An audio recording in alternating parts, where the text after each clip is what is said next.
communicate with the external world, including the transceiver. So that makes it very cost effective in building your own hardware.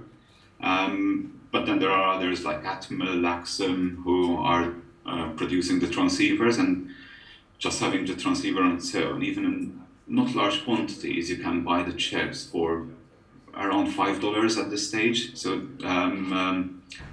the driving the costs down. LoRa, similar prices also, but it's still one manufacturer, Semtech, who are producing the chipset itself.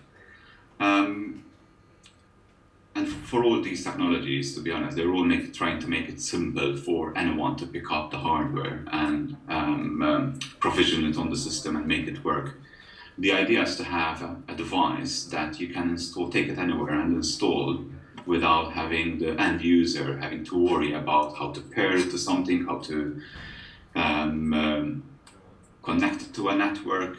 If they can just, for example, receive the hardware and put in the battery, and you don't need to worry about infrastructure within the environment. I don't need to worry if there is Wi-Fi available or the Wi-Fi network is on. The idea is to have it as easy as possible to install. So that was a very quick overview of the technologies. If you can go back, go on to slide 9 if possible. Sorry. Over the last year or so, Well, run slide 9, whatever. Evangelizing the low power wide area networks and trying to build use cases in various environments. And the ones we're seeing most traction is the utility sectors and smart city sectors. And that includes buildings and asset management. We've got a few trials going on, and probably at the stage or early stages. But for example, in the utility sector, we're partnering with a company which monitors photovoltaic cells to manage, effectively help them in their maintenance program, to ensure that if there's an issue with particular cells, how much power is generating through them. And what they're saying is that they can proactively see when there are issues. And these are both in big solar farms, but also within domestic use, where they propose to sell like an insurance program and a maintenance program. Within the building sectors and the smart city sectors, what we're seeing is that a lot of councils are getting interested in checking. Primarily, the main inquiries and the main trials we're seeing is environmental monitoring, deploying NO2 sensors, CO2, and also temperature and humidity. And they can report on that and see the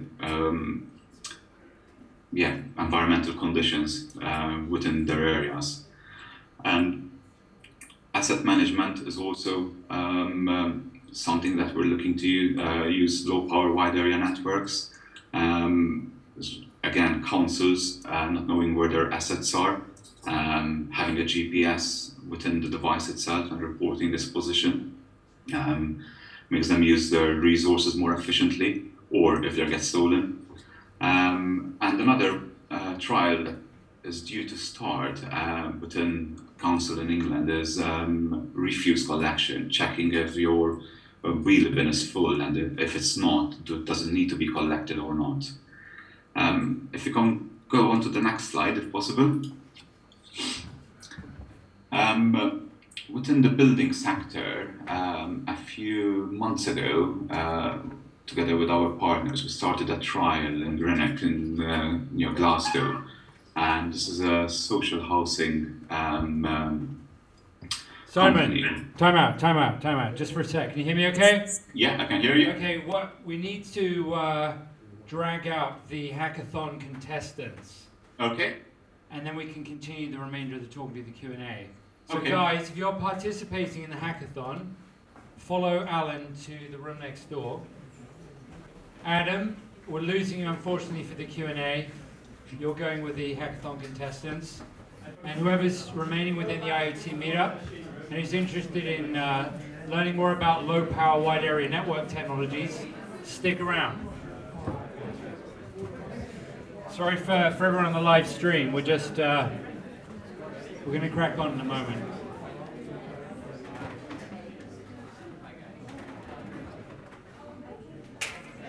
Okay. Simon, go ahead.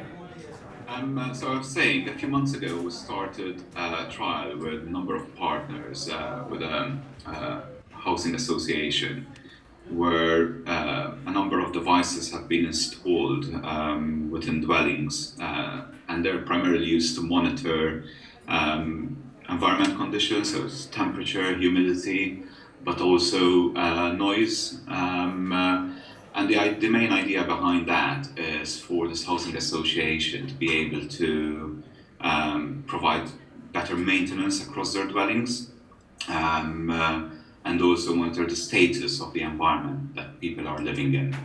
In the ideal world, because of the savings they'll get with preventive maintenance, they could use the money they save in better use within their housing environments.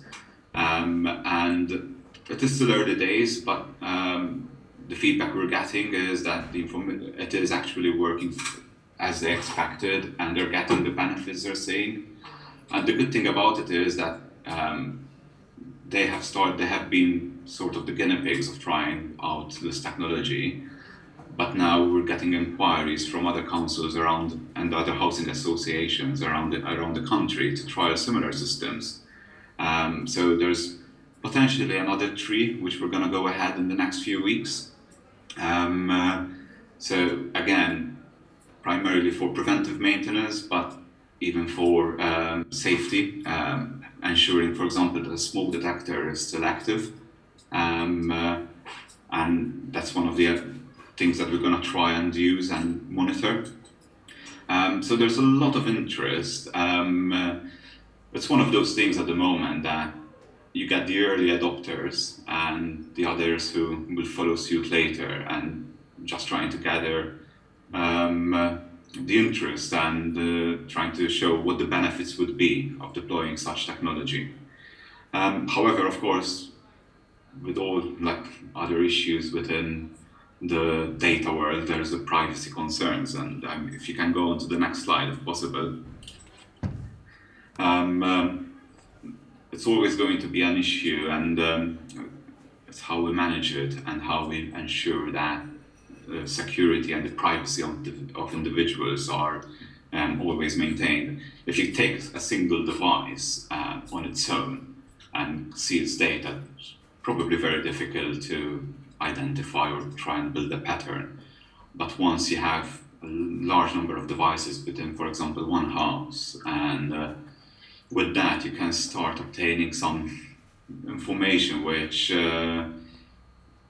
for some people they might not be comfortable with. You can start determining what time they wake up, what time they're at home, what they're doing, and we need to ensure that if we're going to do that, do we need to identify the individual? Is it possible for that type of information to be blanked out so that people don't know who the individual is? However, for example, like the example I mentioned earlier, the housing association, the information they get from the hardware and the devices installed within each dwelling, then yes, they will actually know who the individual is. And how do we get those people comfortable and showing the benefits? It's always going to be tricky. And how do we address their concerns?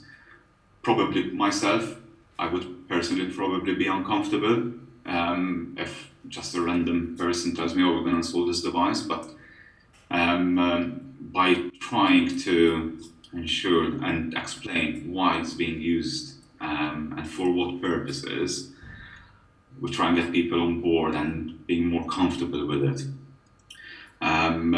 Within the chain, from the hardware down to who's seeing the data, there's probably a number of organizations who will be involved, and each organization has to ensure that they're properly secured, they're protecting the data of the individual, and only knowing who the individual is at the right places only. It's no use, for example, the wireless network being ultra secure, but then you can hack into the backend application, or some part of the chain being broken, and then all that information comes through.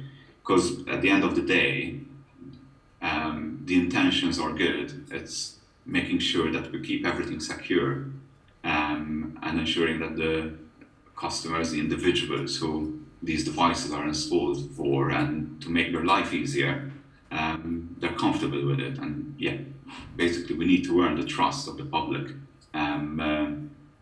in using these devices and these applications, because ultimately the main aim is to enable better living, having better conditions, hopefully, and using technology for that effect.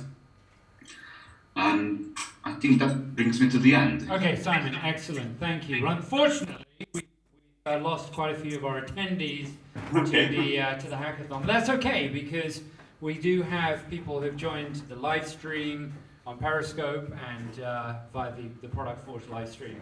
And of course, in addition, the talks will be available in perpetuity, potentially on YouTube. So, I mean, this is, granted, a very sort of specialist area. It is an area that I happen to be very interested in, because without low power wide area networks, the internet isn't really possible. You've got to have things connected. Yeah. And until now, because things like fiber optic and 3G, 4G, they're just too power hungry to serve sensors that are embedded in remote locations. Just not workable, and that's what I think has been hampering the deployment of the Internet of Things and the industrial IoT. So that's why low power wide area networks for the first time can ping data back and forth from things, embedded sensors in all kinds of different things, and that's what's going to make a difference. So until these low power wide area networks are deployed, the Internet of Things is not really going to go anywhere fast. So I've got a question for you, Simon. Why did you choose Sigfox over LoRa or Nginx or, well, I suppose narrowband IoT is not really deployed yet, so out of LoRa and Sigfox. Why did you go for Sigfox? So that was probably now coming up to 3 years ago when Arqiva